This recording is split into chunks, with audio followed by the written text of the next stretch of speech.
I like the attitude, you know? Fuck you. I'll do what I want.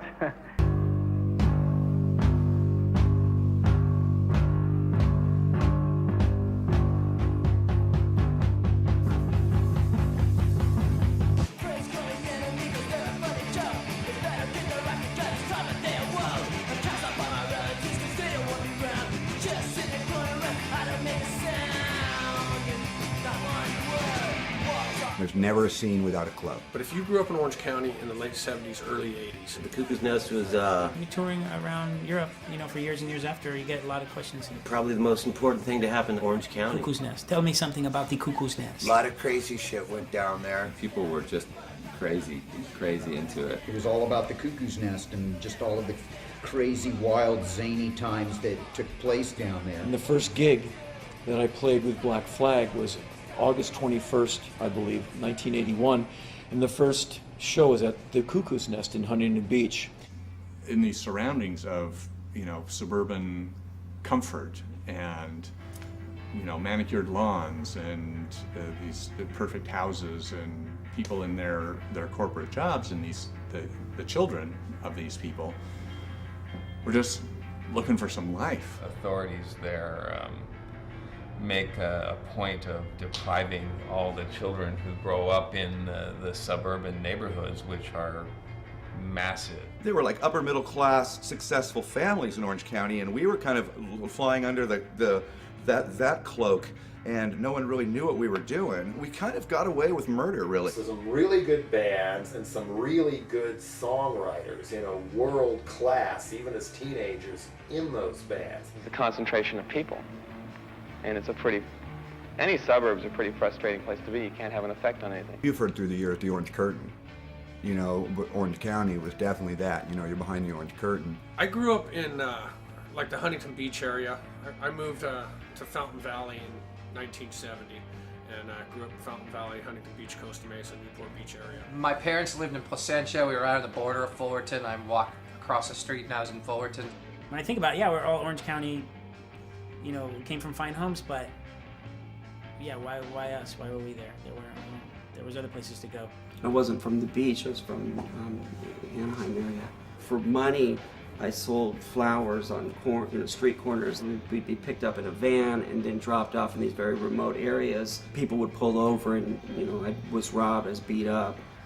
Because that was how the world treated me, my response was very agitated and very adversarial.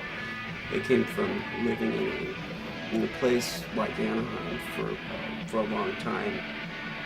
Being picked on, and maybe that was part of my detachment, and I learned to live with it, and it was just no big deal to me after that. After school, it was just like shrug your shoulders and be tough and get on with it. Fuck the world.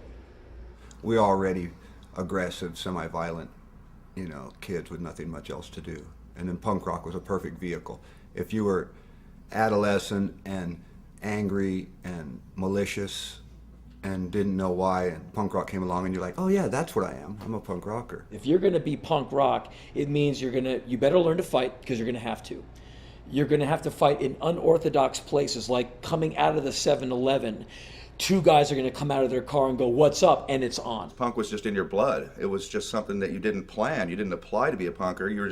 It was like, you just were that kind of person just because of your consciousness. There were things going on that were running parallel to music movements in the country, but that were, in Orange County seemed very, very foreign. I don't think you could create those circumstances again. It was the beginning of the Reagan era, and a lot of young people, they're becoming politicized. We were from Orange County, and we didn't care. We didn't want to be bothered with, politics or agitators or whatever they were. We just liked the music. And sure, we liked the Clash, and they had some social conscience, but we didn't really take that from them, because we took as much as we needed, and we were just having fun. And because there was even no hope or interest, we're never going to get signed to Sire or Warner Brothers or something. We don't care. We just want to play. We want to make noise. We want to be wild. To go down to Huntington Beach was a bit of a culture shock. When you go through, the Orange Curtain. When in Costa Mesa, do like Costa Mesans would do. Burn it down. How did you end up a punk rocker? I didn't like being like everybody else. You didn't want to be a hippie? No. Different way out. Yeah. If everybody painted a face and it wouldn't be anything different. Right. So, so it's like, I'm here to bum lives. I don't care. Me and my friend Carl, who lived on my same street, got into punk rock about 14, 15, 77, 78. We started listening to all that music. Dwayne Peters, he starts cutting guys' haircuts, giving guys haircuts in the bathroom at the skate parks. And like overnight, there was this transformation. I mean, all of a sudden we were skate punks. It was a fucking real individual thing. It didn't matter what you looked like, what your hair color was. It was you. That's what he decides to be.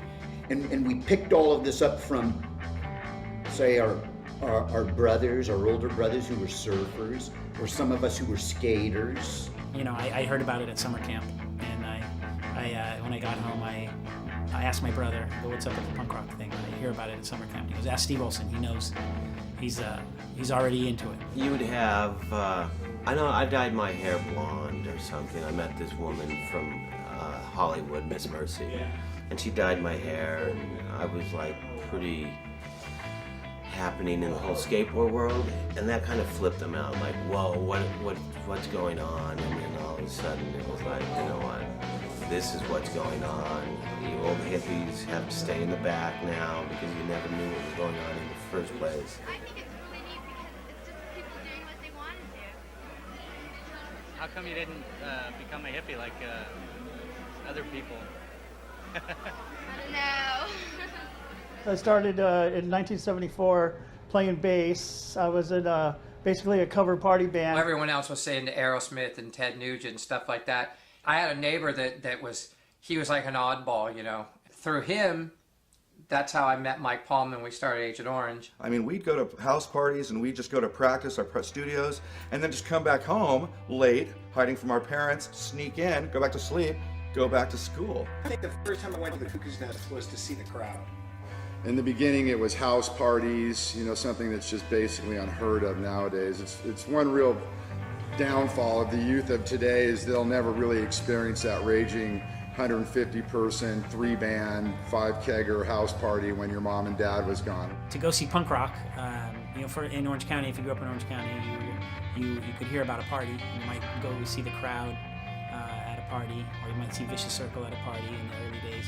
There's this man that decides, for whatever ridiculous reason, to set up a club in the middle of Orange County for a bunch of kids that really didn't deserve one.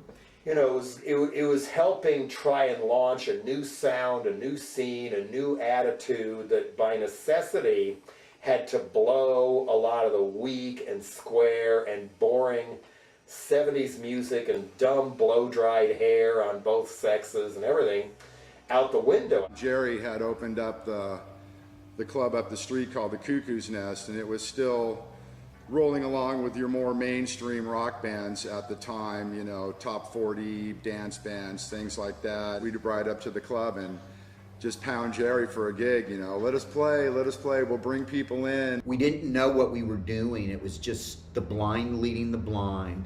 It was just Jerry Roach calling, you want to play the Cuckoo's Nest with the adolescents. It was just one of those things that one night showed up there and there was something going on and just kept on doing it. I think I was 17, but I had my brother's ID, so I could get in.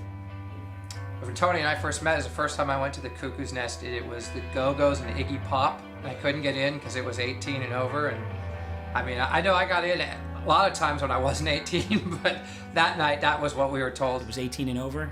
I was 16. It was my first experience with a fake ID, and it worked because what did they care? It wasn't that big a deal. It was a good venue to shoot pictures in because it had a tall stage. I mean, a lot of punk shows had a 1-foot stage or something like that, so the crowd was just mixed with the band, but that stage was tall enough to isolate the people and be able to do photographs there.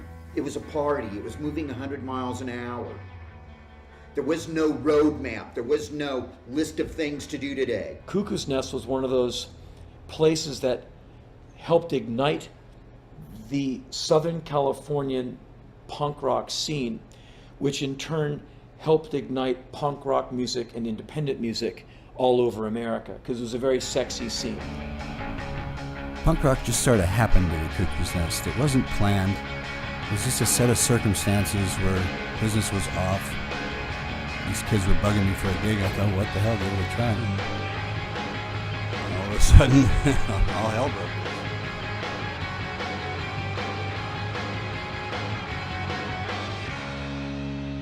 The venue was big enough that it could hold a lot of people. The stage wasn't too high where you felt alienated from the people you were playing with.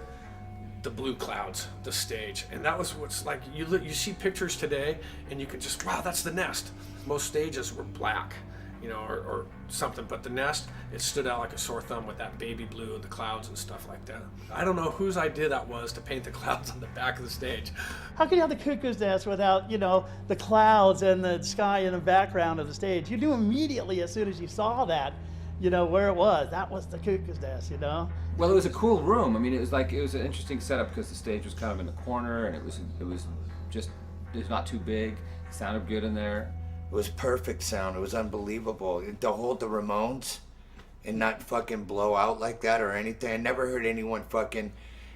I can't hear myself in the monitor. I never heard one band fucking complain about the sound. That's all you're gonna. Oh, it's the sound here. It's fucking great. What we loved about the Cuckoo's Nest was the PA system was loud enough to turn it into a party. The stage was close enough to the floor where there was no barrier between us and all of the other party meisters.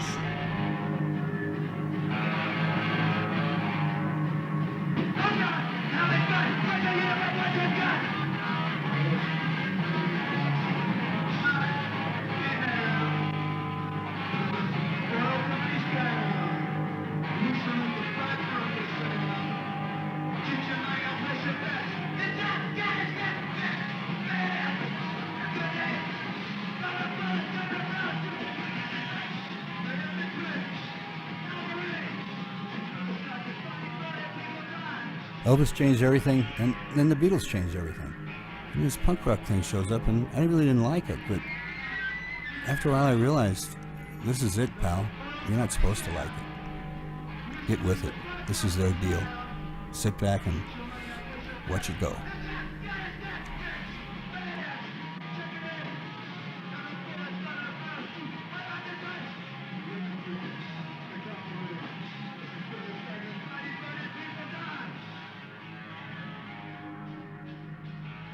My first time there, I believe the Stains opened, maybe in the first or second time I played there, which is an East LA, all Hispanic punk rock band, and the music was amazing. And the singer's name was Jughead, and he comes on stage in a trench coat, and his trench coat pockets were full of 16-ounce cans of Budweiser. One of the best punk shows I ever saw was, I think it was Black Flag's first show with Henry, with the LA Stains and the Texas Stains, which became MDC. So he produces a can of Budweiser and points it at the crowd. And the crowd's like, I want one, I want one. So he gave some lucky recipient a full can, unopened, of Budweiser as hard as he could, throwing it into the crowd. I think that was the night a beer bottle bounced off my head. It didn't really change trajectory. It came from the back and went and kind of kept going. And I remember it hit some youth upside the head and bounced, as a can will do when it hits the right part of the noggin, and the thing made this beautiful boom, it disappeared to the back of the venue, and everyone kind of had to admire the arc of the can, wow, that was good air on that one. A little bit lower, I would have been out. Or Thursday afternoon at school, it's like, who's playing the Nest this weekend? What are we gonna do? Who's playing? And it was there was always something. I mean, it didn't matter. You had the Jerks, the Ramones, T.S.O.L, Black Flag. I mean, there was always a band. The Dead Kennedys came down and played once. You could see Iggy Pop there, you could see the Ramones, you could see 999. They brought in so many great imported bands from all over the States and all over the world that fucking kicked ass, and it was right there. Here's flavor. You want flavor? We got it right here at the Cuckoo's Nest. There was no better way to grow up. I was tired of seeing the Ramones. You're gonna go see I'd seen them 6 times already. What's going on tonight? What's at the Nest tonight? What's at the Nest? First question. Every fucking night. You'd go there and you'd see these bands, and these bands were like our heroes. T.S.O.L. and though we grew up with these guys and they were our friends, but they were like our heroes. They were like, it was like we were part of that team. T.S.O.L. was like probably the most memorable band for us, and Social Distortion, because they were more like the Clash, and T.S.O.L. was just like kind of damnedy, but way cooler. And it was the troublemaker. I liked the shocking people. I liked fucking with people, and that's what turned me on.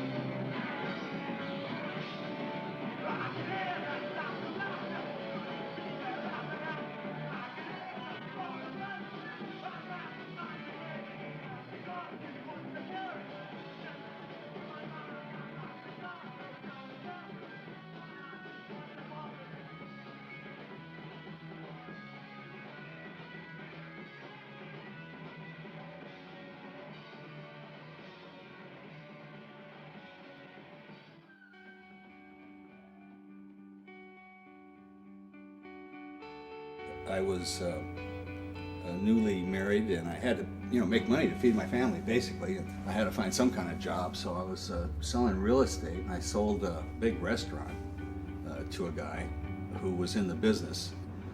So he heard that I had a bar when I was younger, and he asked me if I'd like to have a bar for my commission rather than the commission. So I quit being a realtor, and I became a bar owner.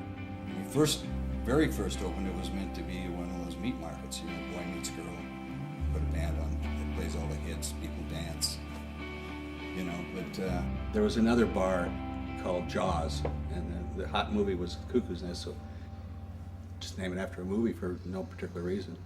And to me, it was as good as another. It didn't matter. It had no bearing on what was to happen. The fact that it turned into a Cuckoo's Nest. No, we didn't like Jerry. He's a hard-nosed dick.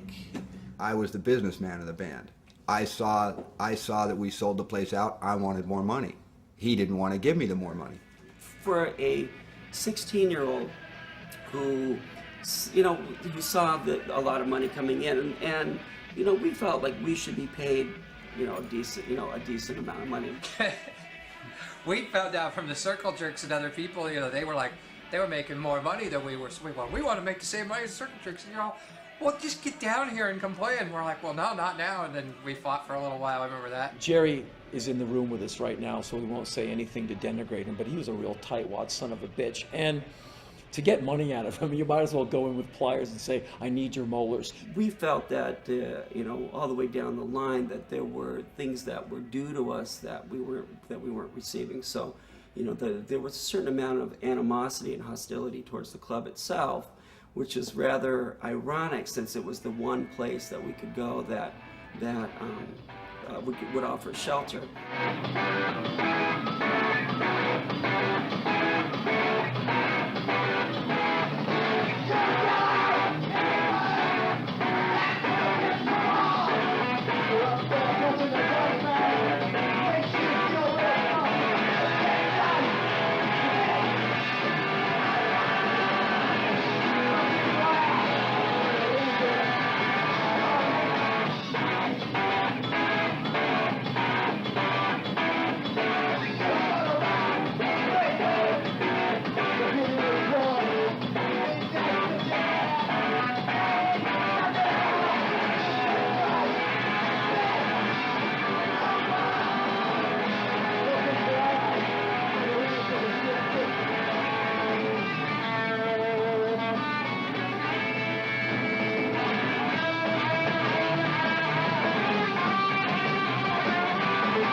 The Cuckoo's Nest sat on about 1/3 of the way into a pretty deep lot, and then there was a liquor store, which was which hydrated a lot of people. When we pulled into the parking lot at the Cuckoo's Nest, was to proceed to get our party going early, and that would be tailgating, everything short of somebody pulling up with a keg in the back of the pickup truck. We'd have one friend, we'd make him not shave for like 2 weeks before, big show, so he could try to go in and look like he was old enough to buy liquor. And there was a laundromat right there too. I think we used to go. We'd hang out in this laundromat and just drink beers and hide the beers inside the dryer. And anybody come in, we'd shut the dryer, and there's punks everywhere. And sometimes the party would just stick around in the parking lot. Sometimes it wasn't about going inside, it was just about going into the parking lot and causing some trouble, or watching the trouble unfold. At the Cuckoo's Nest parking lot. Shit, I lost my virginity there. Oh yeah? Didn't even know the girl's name. We were the guys that got to the club first. We were 16. We got somebody to buy a Foster's for us, and then we were snorting Black Beauties. We used to tell our parents, we're not hippies, we don't do drugs, but, we'd be doing speed and drinking all the time, and... Because I was offered drugs every single time I was in there as a compliment. I like you, do some speed. Like, no, or do some more speed, because people thought I was on speed when I was just on, being hyperactive. Eddie's Subtitle used to give us Black Beauties. Remember those little pills? They were in black capsules, and we used to sell them to everybody. You just walk over the hoods of cars and see who's in wearing the regulars you knew, and then there was always new people there. In the back apartments, you'd jump in the cars, jump from car to car, hit Sherry Hatfield, these chicks over here, these guys over there. Oh, some locker room, want some Coke on the next car? Yeah, so-and-so's got a joint going right there. Everyone's gonna end up at, it's real 50s meets the 70s.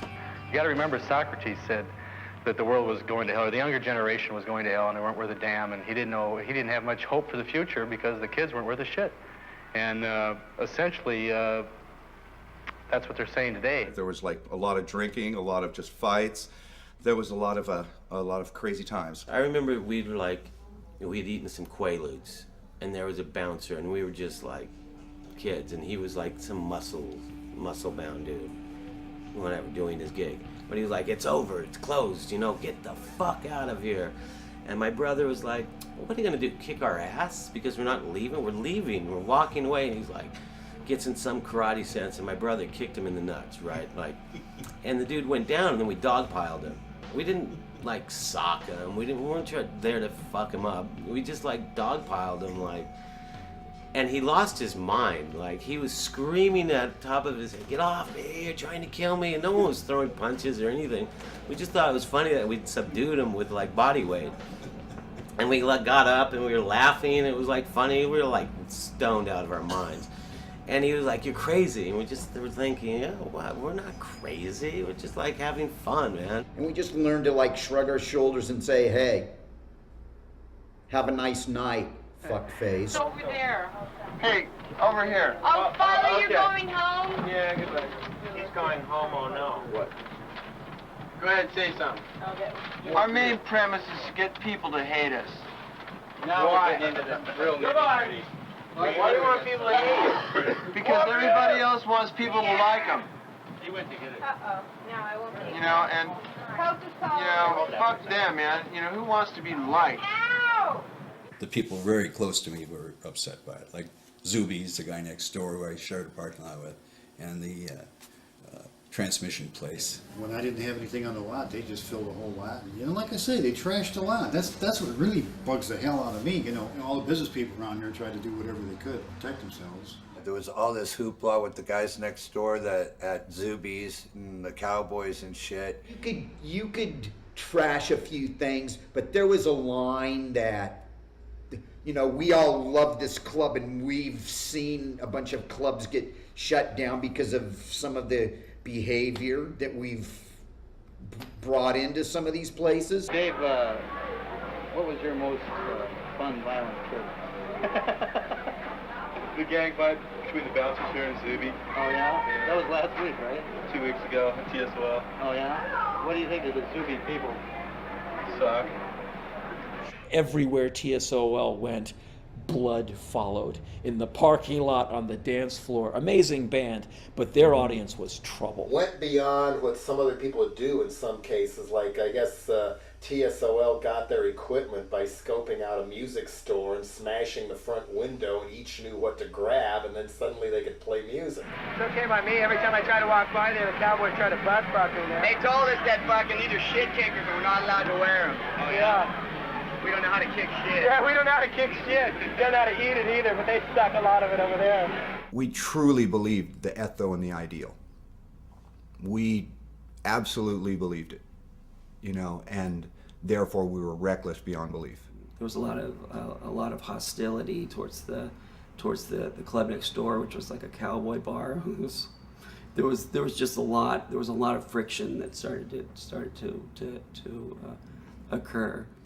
You know, you're devos, and oh, why you look like that, and you're un-American, you commie faggot, you're probably shooting heroin and selling child pornography on video. A new enemy reared their ugly head, and it was the cowboy redneck.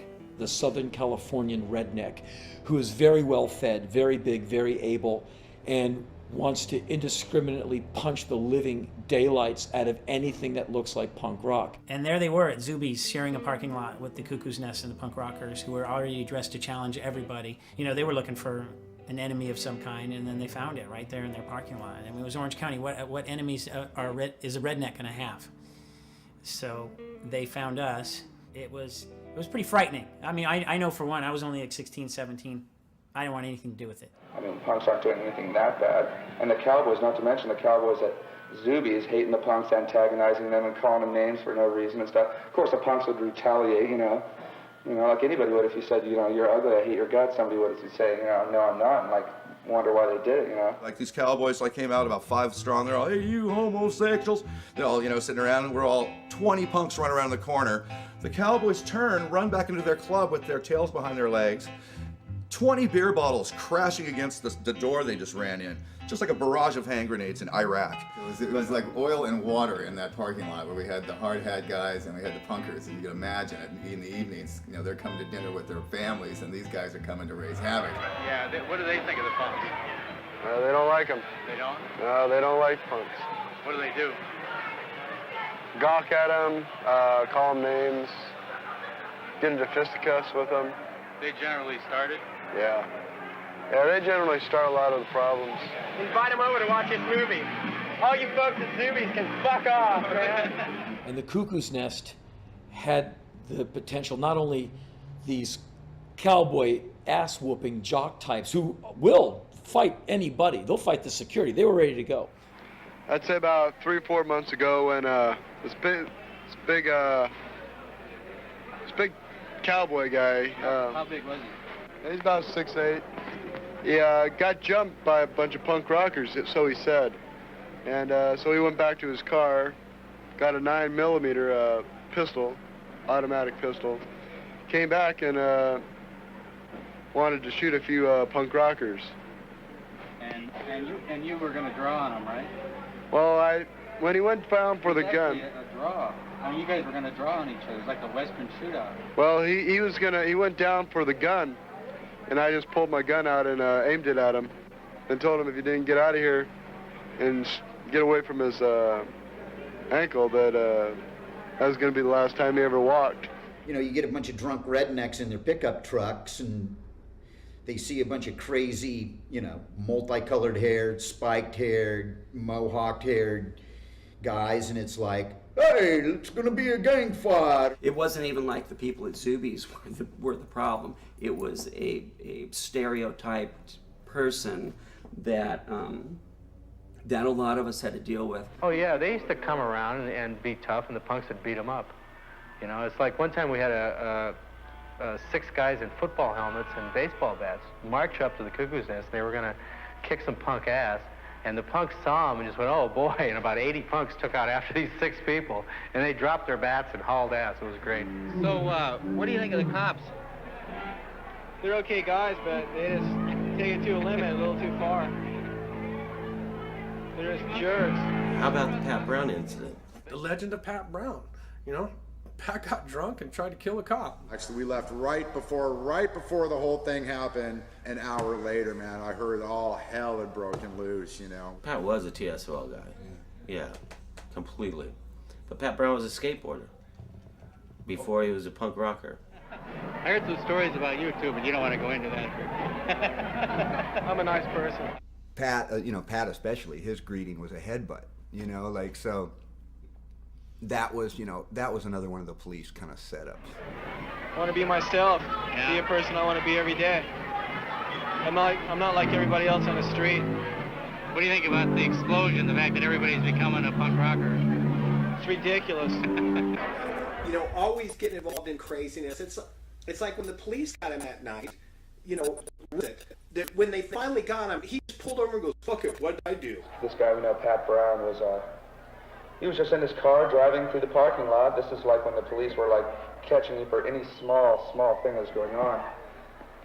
And Pat was just cruising and he had a beer. He was just drinking a beer, looking for a parking place, whatever he was doing. And all of a sudden this cowboy guy dressed as a cowboy, he stopped, Pat stopped, and this cowboy-like looking dude, Pat was ready to have the guy say, "You're a punk, I hate you," and Pat would have killed him, But he just he goes, "I'm a policeman," just like that, and then Pat just he reached in his car, and I guess he tried to turn off the car, or tried to, I don't know, choke him, or who knows what the cop was going to do to him, but Pat just punched, if you're in a car, you jet too.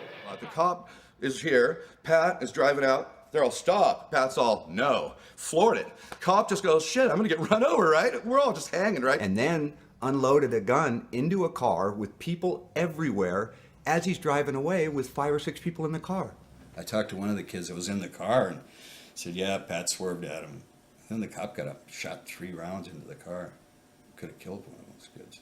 We're all, somebody's got a gun. We're hearing these pops going. I guess the cop fired a few shots into Pat's car. It wasn't the same after the cops worked him. He beat him pretty bad. Yeah, he was never the same, and that was the craziest thing to ever happen. I mean, our friend, pushed these undercover cops out of his way and drove his car over them and ran off. Once you take a car anywhere near a cop, they're gonna fire shots at you, and there's gonna be no litigation about it. There's gonna be no inquiry. Yeah, I think we all knew that. I think Pat, hey, they're firing shots at me. He wasn't sitting around going, "This is outrageous. There's going to be litigation to be. This is a violation of my civil rights." Pat was a very unique person, and God rest his soul. Rest in peace, Pat. Pat Brown he fell off his bicycle, hit his head on a rock, died. Pat, wherever you are, punk rock heaven. I mean, they shouldn't start fights and stuff, just having a fun time. Why go to clubs and have fights for no reason? Beat one guy because he has longer hair or something. It's like Jack at T.S.O.L, he has long hair. He doesn't start fights with anybody. He's a hippie, and down in his heart he is. It's like Ron and Todd. Todd loves Judas Priest. He's a hippie. I know, he told me he was going to go see him. I couldn't believe it. He's going to see Rush too. Look at his band. T.S.O.L is a rock and roll band. They're not no punks. They're out to make money. They don't even like punk rock. There's no such thing as punk. Pat Brown, driving into the ground. Pat Brown, trying to run the cops down. Pat Brown, driving into the ground. Patrick, Edward Brown, trying to run the cops down. Wow, Patrick, Edward Brown, trying to run the motherfucking cops into the ground. Well, Pat Brown. If you didn't dance when the Ramones were playing, we'd jump you. It was just like, this is the fucking, these are the rules. You gotta dance the whole time. The next more we're like that. It wasn't violent to us.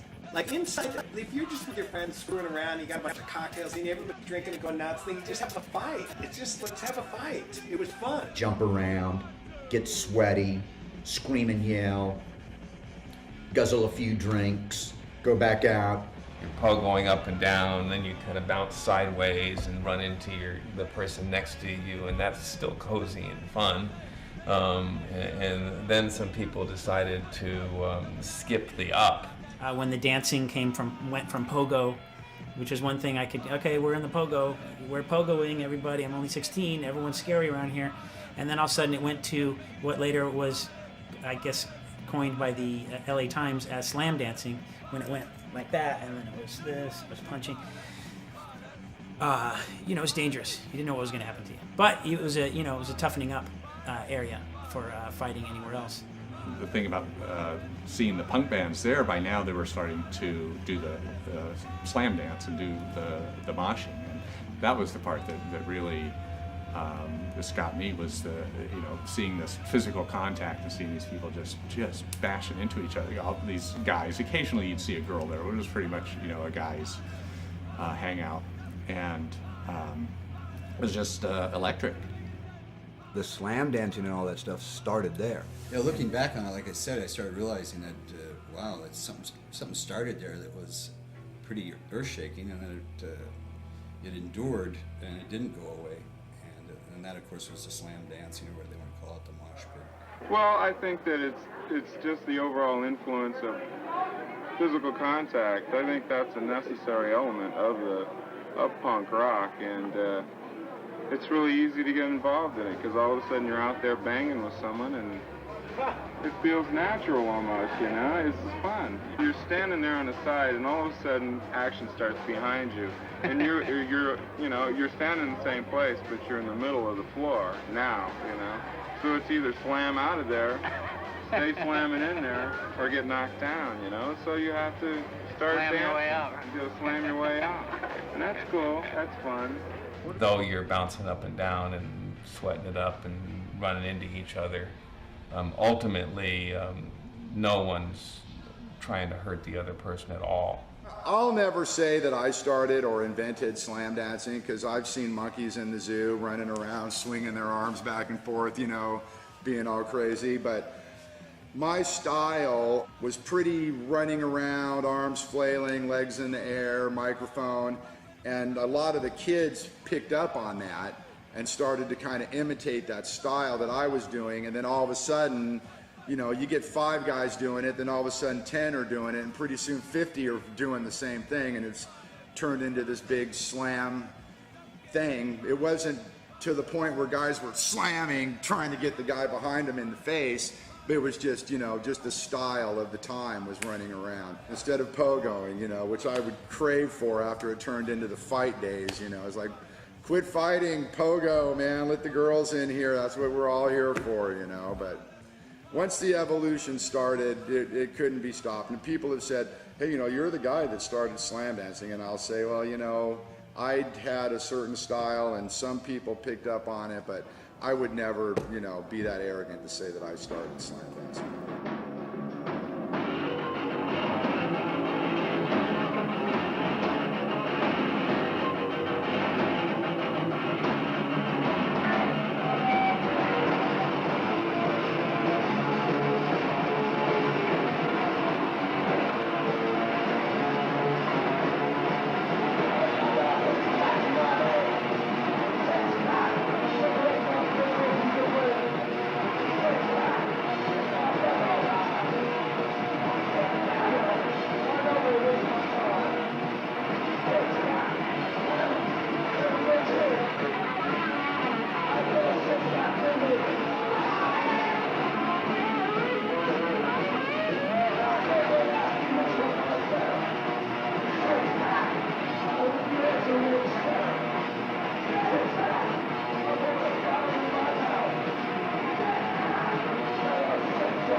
suffering, and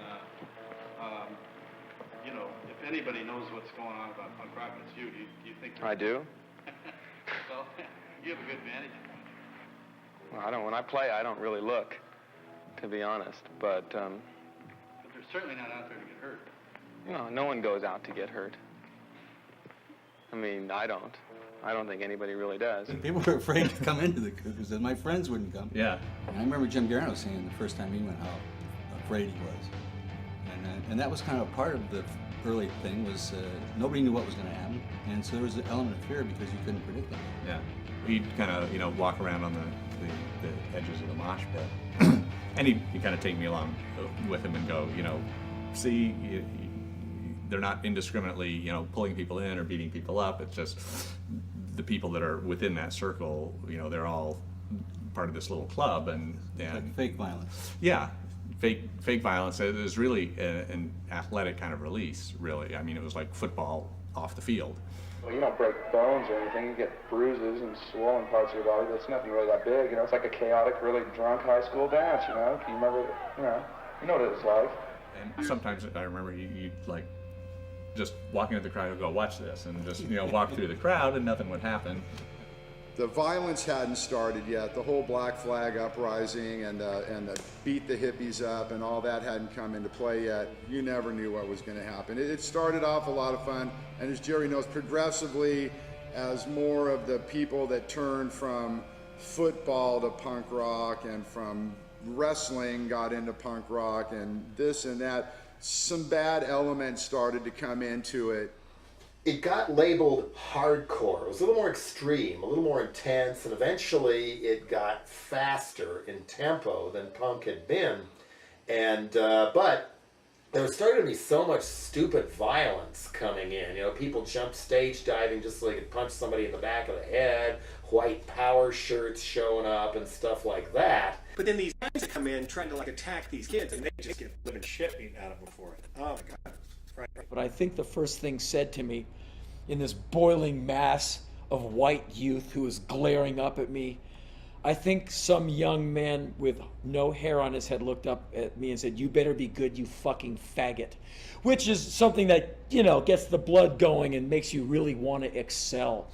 So the fear of failure, which would probably mean being dragged off stage and beaten, I sang my ass off.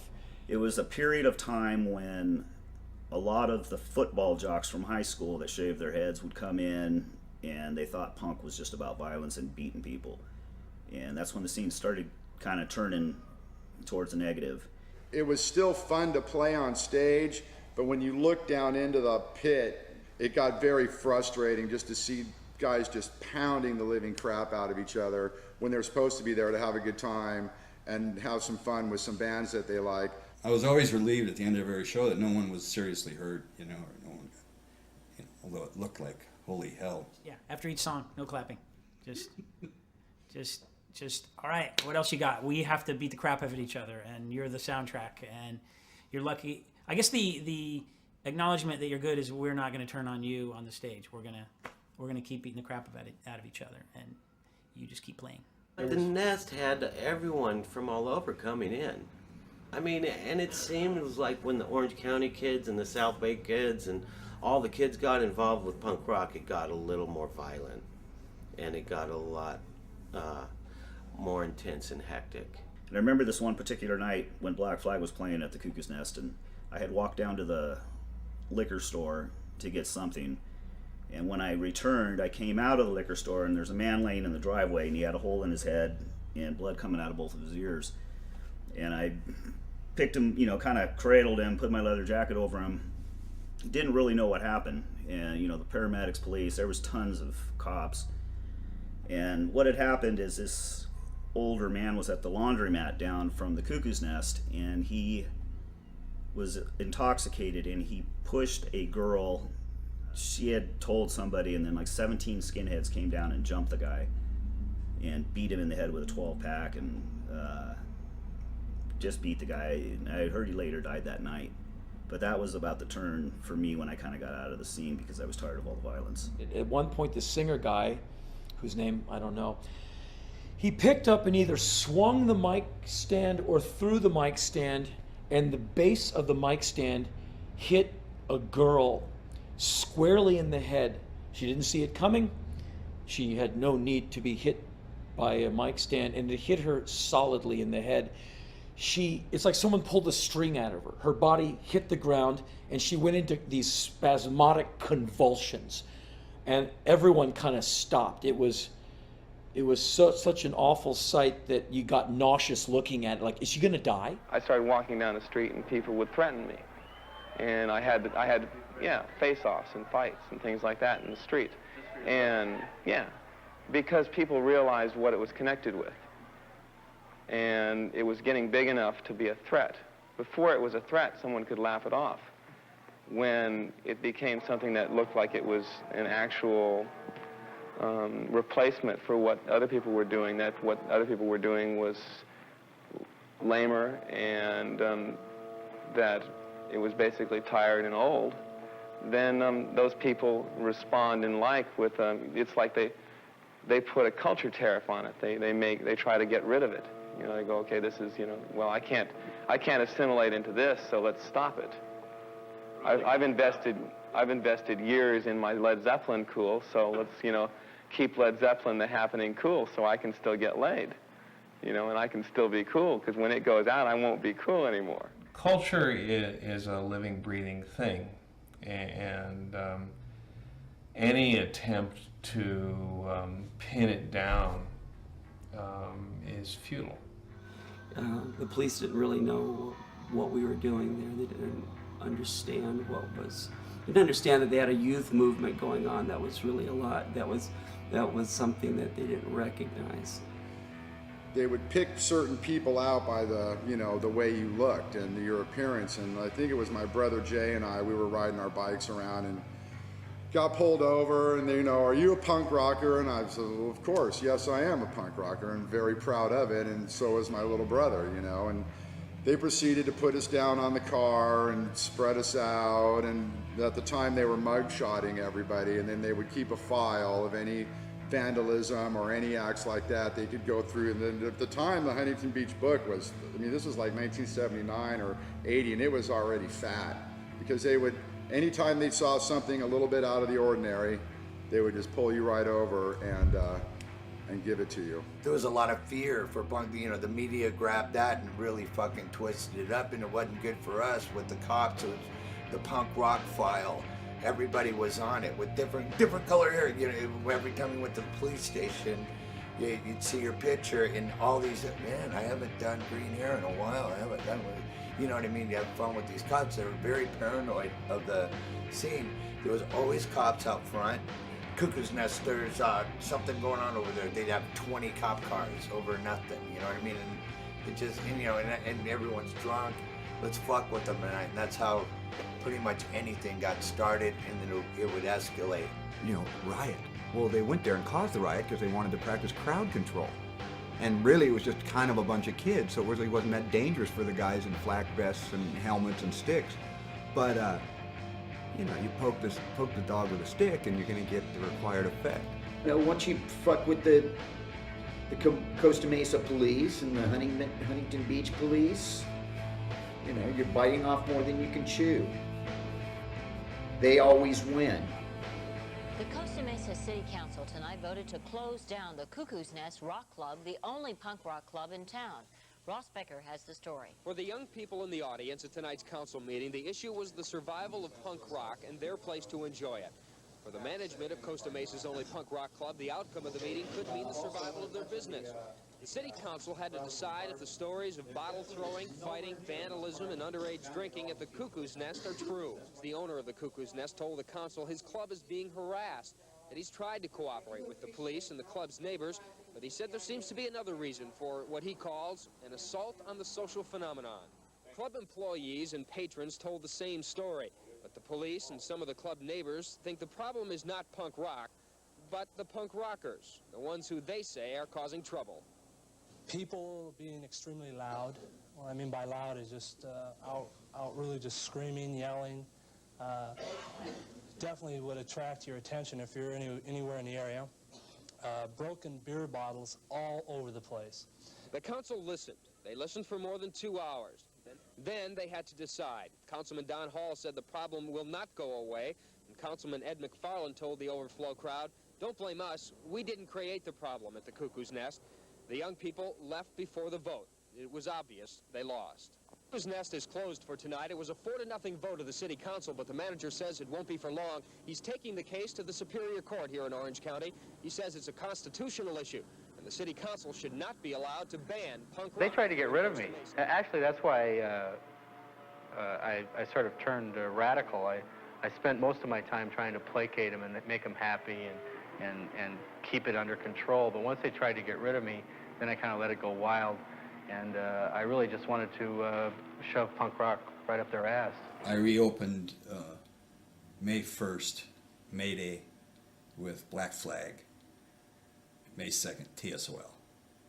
with Agent Orange and the Adolescents. And in other words, I reopened and I was completely over triple capacity the very first night I reopened.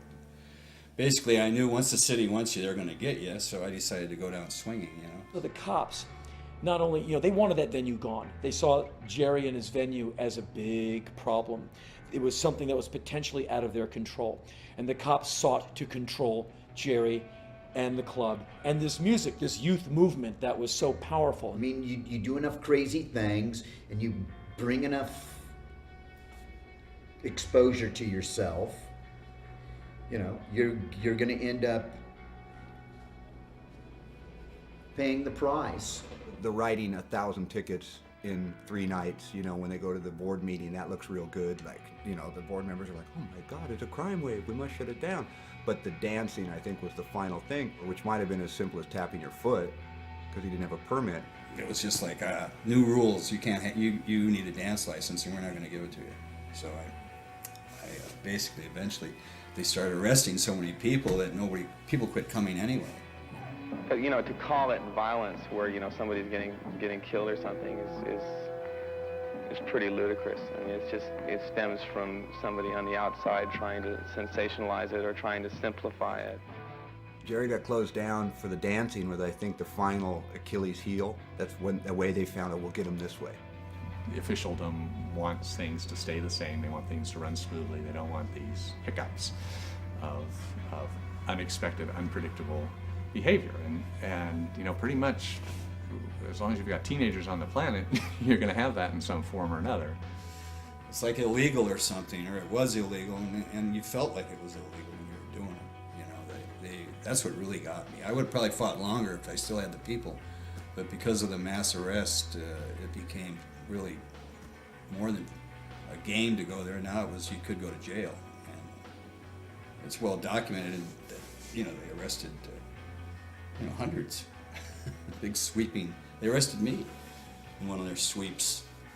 They arrested a lot of people for jaywalking. One guy got it for not cramping his wheels against the curb. One guy got it for not wearing eyeglasses. Well, because his license said he needed to wear eyeglasses. Eventually, the word was out.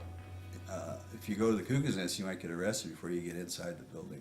I mean, they were ready to literally take on the entire audience. They had 25 cars there, and they were all lined up outside, in full force, and they had the 2 cops in 2 formations outside so that they could come into the parking lot without being outflanked, right?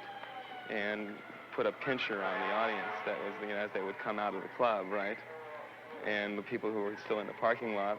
And they were ready to do that. They were ready to close the thing down and basically, physically take on the entire audience. Yeah, back then there wouldn't be like a punk rock benefit to save the Cuckoo's Nest. That would have been weird. We would have thought, what's Jerry? He owes me $50 or something like that. I don't think anyone would. But today, if it was a club shut down today for 5 seconds, there's a benefit. It was fun. I mean, those days were fantastic. I don't think they'll ever happen again, not for me. Aren't they happening right now at any other clubs? Well, there's I don't know, maybe this will be the first time in history that the authorities and the powers that be will, stamp out a fad by repression. But I think it just makes it stronger. It was so damned exciting, but it was a monster. It was overwhelming in so many ways. In a sense, I was relieved when it was over.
Isn't that an indication that punk rock is dying? That it was just a fad that just passed? I don't see how anything so heavy could just die out that quick. I just think we'll see more repercussions, and I think it's festering under, bubbling under, as they say. These were hit records that didn't become radio hits because they weren't corporate major labels, and if Rodney didn't play it, nobody would except the college stations. But in retrospect, it doesn't surprise me that the OC sound was kind of the cradle of what made bands like Bad Religion, and then later much bigger Green Day and Offspring especially, who openly trace their lineage to T.S.O.L. They got big because finally the masses heard that type of punk sound. No one knew this was going to do what it did. I mean, and if you really look back to Orange County and what was going on, everything nowadays is influenced from that scene. And especially looking at it, it's like we were scumbags. We made our own clothes. It's like no one gave a shit. I knew enough to know back in those days that we were part of something that was really, really important. So yeah, I was right about that. We were clueless. If anybody says to you from our group of bands and musicians and people that, yes, we knew that this was going to turn out to be as big as it is, and we knew that the Warped Tour was going to start because of this, and we knew that Green Day was going to sell zillions of records because of this, and Blink-182 and New Found Glory and all of these other Paramours and all of these other bands, they're full of shit. They can go fuck themselves because they're 100% wrong.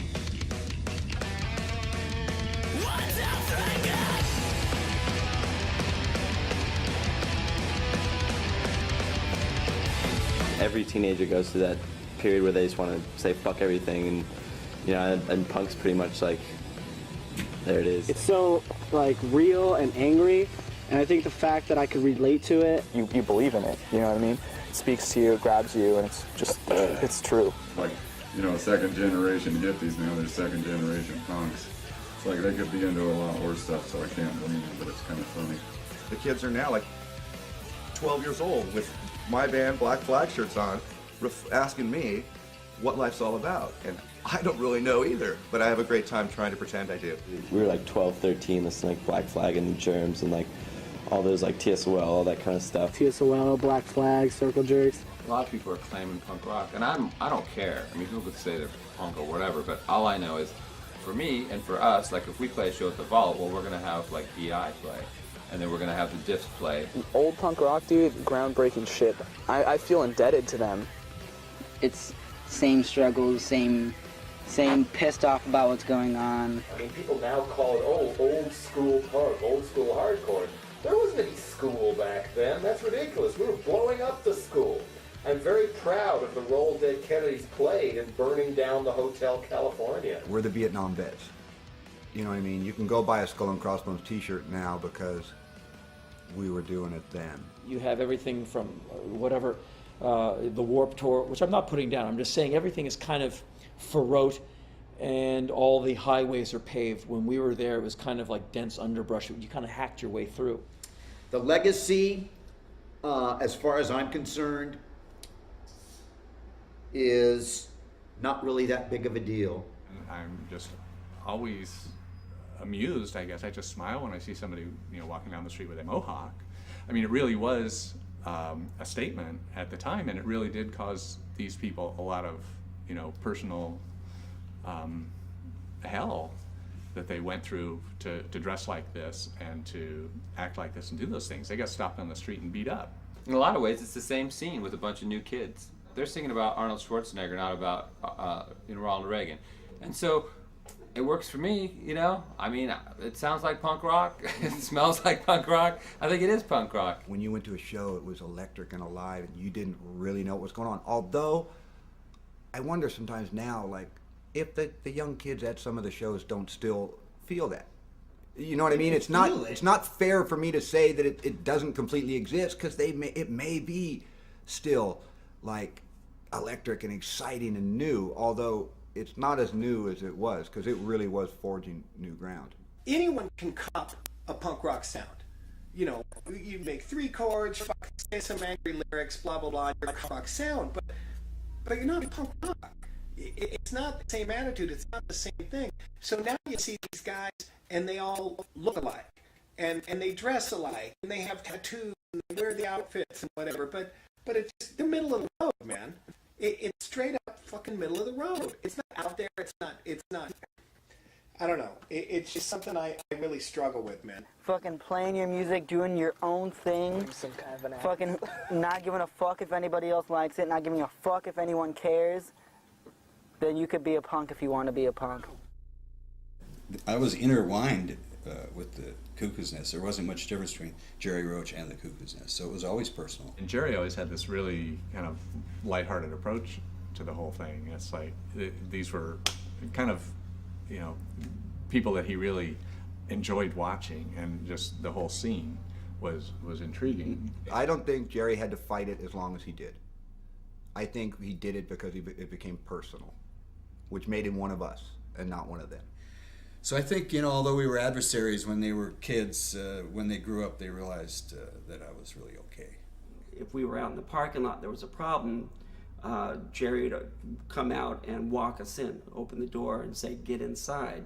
I don't want to see you guys get arrested," which was, you know, very parental of him. In retrospect, I think that he was absolutely bonkers and mad for doing it. The overhead, the risks, the damage to one's psyche, it couldn't have been an enjoyable time to have, you know, 30 guys like me just, you know, angry and bitter and you know, and tearing into this man. But it was what was going on, and he took it all, you know, he took it all with stride. Jerry got a bad rap, and there's a lot of people that talked a lot of shit about him over the years from the bands because they thought they got ripped off. But, you know, I think then you might think that, but then you got to think about all the bills, you know, the lawyer fees that he probably had to pay for all the legal troubles he was going through. And, you know, there wasn't, how much money can you make when you're playing a show that costs $3 to get in? And, you know, okay, so 400 people show up, what, there's $1,200? How much money do you want, you know? The guy's got to pay his rent. We didn't behave very well back then, you know, so I got to give him credit for even putting up with our shit, you know.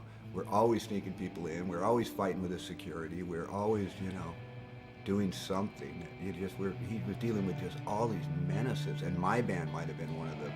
Some of the shows were so sketchy and so stressful just for somebody to put on that I noticed a pattern, even all over the country, of how many underground punk promoters, especially the ones who were a little older than everybody else, were clinically insane.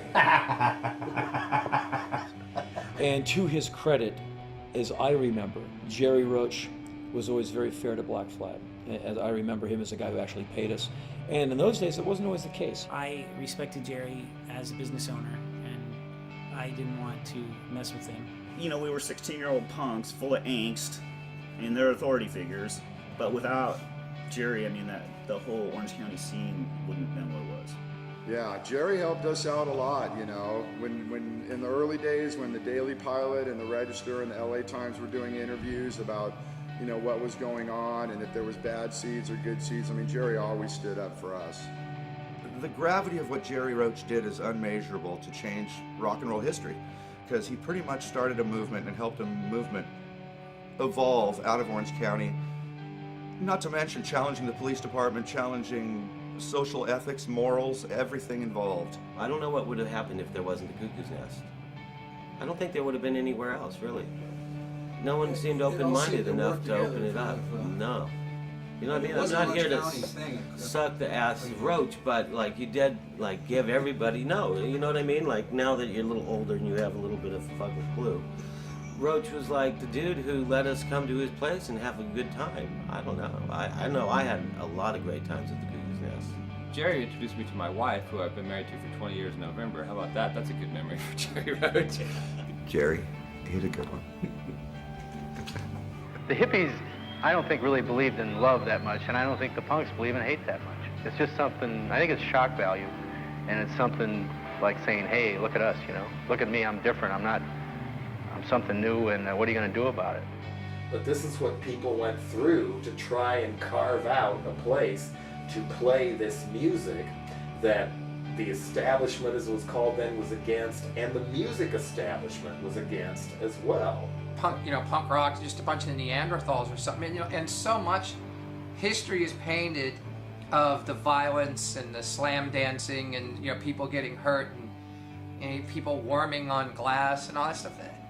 A lot of that stuff did happen, but there was guys and bands writing songs that still hold up today.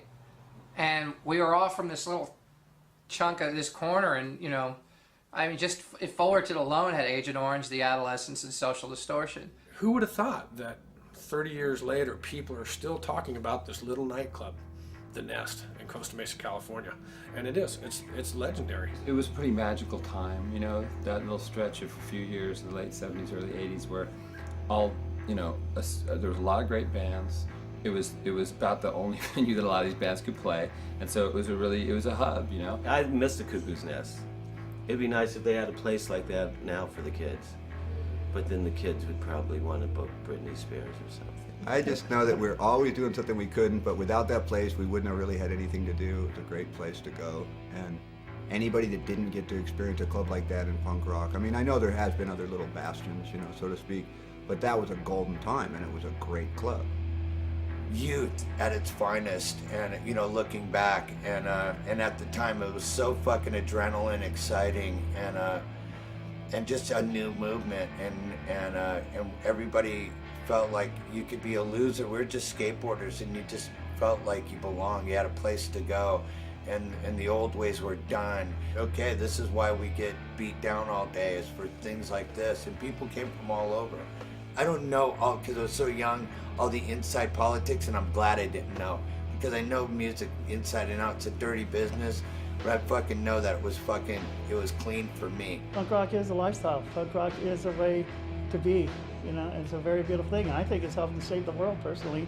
When people really think full circle and just read between the lines, the truth comes out that the Cuckoo's Nest is one of the purest, most awesome places that has ever existed anywhere on earth. That's why I joined the Vandals. To me, this is what my kind of punk rock was all about. Man, we were having a blast, and there was all kinds of stuff going on. There was some danger, and the cops were there, and the cowboys were there, and we were going to sing about it, and we were going to tell the world about it. To be a participant in it was really, really exciting, and I know to be a club owner, running a club, and for the bartender, for everybody that was there watching this storm going on. It must have been a very intriguing, because there was nothing like it going on anywhere. You're leaving the town, and don't look back, man. Return to stone. Let me ask you something. Was it fun? Oh my God. That was about the most fun job I've ever had in my life. Well, it's just exciting, It was like nothing else. I'm glad that I got to be part of it. And so I'm glad I survived it. I'm glad I had a chance to play there. And I'm glad it was my first time being on stage with Black Flag, because I came out of that 2 sets later figuring if I can survive this, man, I can survive anything. Now that I look back on it, it was really a cool scene that went down, and totally stoked to be a part of it. Jerry opened his doors and let us play there. The Cuckoo's Nest was an amazing spot. The Cuckoo's Nest is embedded in one of my honeycombs forever. It was a long, hard road. It burned hot and fast. And it wasn't meant to last.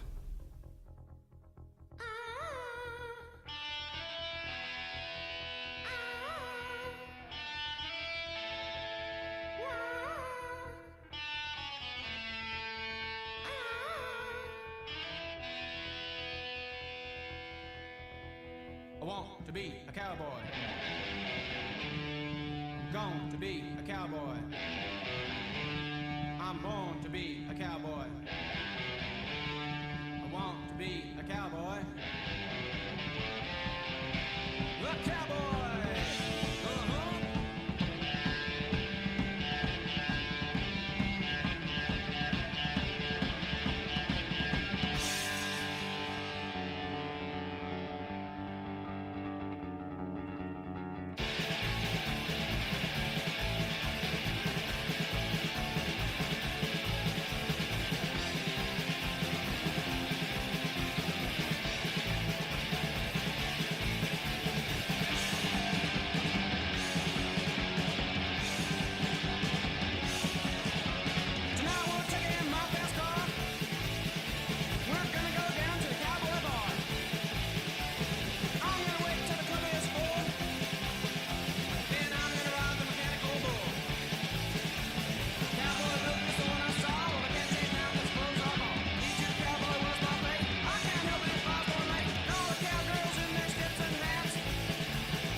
punker.